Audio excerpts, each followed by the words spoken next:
Salanpur block যুব তৃণমূল কংগ্রেসের উদ্যোগে রক্তদান শিবিরের আয়োজন। কথায় আছে রক্তদান মহান দান।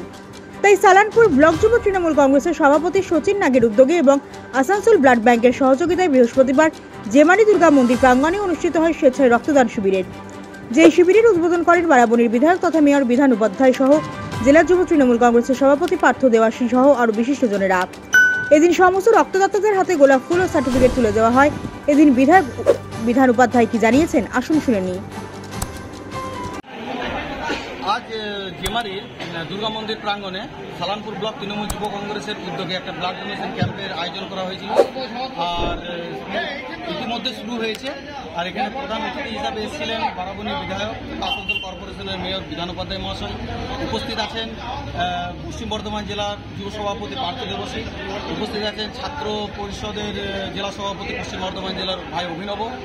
আর উপস্থিত তো সকল যুবযোদ্ধা। তো এই বছর তোমাদের তরফ থেকে প্রথম সালানপুর ব্লক তৃণমূল যুব কংগ্রেসের পক্ষ থেকে প্রথমবার এই ব্লাড ডোনেশন ক্যাম্পের আয়োজন করা। আপনাদের টার্গেট কত? আমাদের আজ টার্গেট আছে মিনিমাম 70 জন ধরে রেখেছি। আপনার নাম? আমার নাম সচিন নাগ, সালানপুর ব্লক তৃণমূল যুব কংগ্রেসের সভাপতি। সকলকে অনেক অনেক ধন্যবাদ জানাচ্ছি। আমাদের নেত্রী মমতা বন্দ্যোপাধ্যায় এবং আমাদের সকলের প্রিয় নেতা অভিষেক বন্দ্যোপাধ্যায় সবসময় যেটা বলে, মানুষের সাথে মানুষের পাশে। আমরা যে শুধুমাত্র বিভিন্ন সামাজিক পরিষেবা দিই তা কিন্তু নয়, আমরা মানুষের সাথেও মানুষের পাশেও সুখে দুঃখে সবসময় যখন দরকার পড়ে তখনই পৌঁছে যায়। তো সেরূপে একটা রক্তদান শিবির তৃণমূল যুব কংগ্রেসের পক্ষ থেকে আয়োজন করা হয়েছে। উপস্থিত আছে আনন্দ আছে, ভোলা আছে, পঞ্চায়েত সভাপতি আছে, সহসভাপতি আছে, আমাদের ভুট্টু আছে, আমাদের কুন্ডু কাকু আছে এবং সর্বোপরি আপনারা সবাই আছেন। সকলকে সাংবাদিক বন্ধুরা আছেন, সকলকে প্রীতি শুভেচ্ছা অভিনন্দন রইল। রক্তদান সকলেরই করা উচিত। রক্তদান করলে আমাদের গ্রামাঞ্চলে আমরা যেমন অনেক আগে আমরা রক্ত দিতে গেলে ভয় পেতাম, কিন্তু এখন বর্তমান সময়ে প্রতিটি গ্রামে, প্রতিটি ক্লাব, প্রতি সংগঠন তারা কিন্তু এই রক্তদান শিবিরের আয়োজন করছে এবং মানুষের মধ্যে যে ভয়টা রয়েছে সে ভয়টাকে কাটানোর চেষ্টা করছে। কারণ এখন বর্ষাকাল, এরা গরমকাল, বর্ষাকাল এগুলোতে প্রচুর পরিমাণে অসুখ বিসুখ হয়, অ্যাক্সিডেন্ট হয় বিভিন্ন ধরনের। তো মানুষের রক্তের দরকার হয়।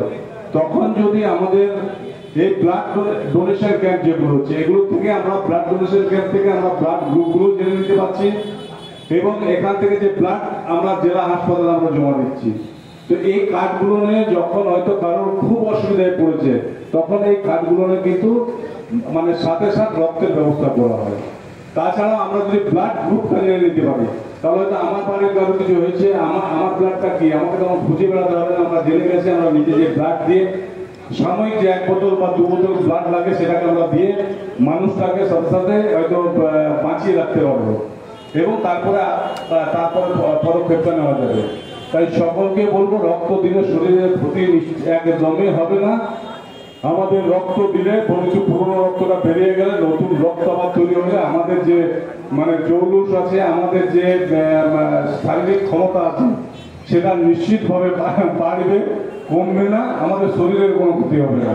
তাই সকলকে আমন্ত্রণ রইল, যারা দিবেন বলে মনস্থির করেছেন তাদেরকে তো অভিনন্দন রইল। আর যারা দিব করে লুকাই বেড়াবে তাদেরকেও বলবো এসে পরে ব্লাডটা দিন দেওয়া উচিত। কারণ তোমার ঘরে যে কোনো পরিবারে পাশাপাশি ঘর সবারই ব্লাডের দরকার পড়ে যখন অসময় থাকে। তাই সবাইকে ব্লাড দেওয়ার জন্য আমন্ত্রণ জানাচ্ছি। আবার অভিনন্দন জানাচ্ছি তৃণমূল যুব কংগ্রেসকে যে তারা এত সুন্দর একটা অনুষ্ঠান করছে। ধন্যবাদ, নমস্কার।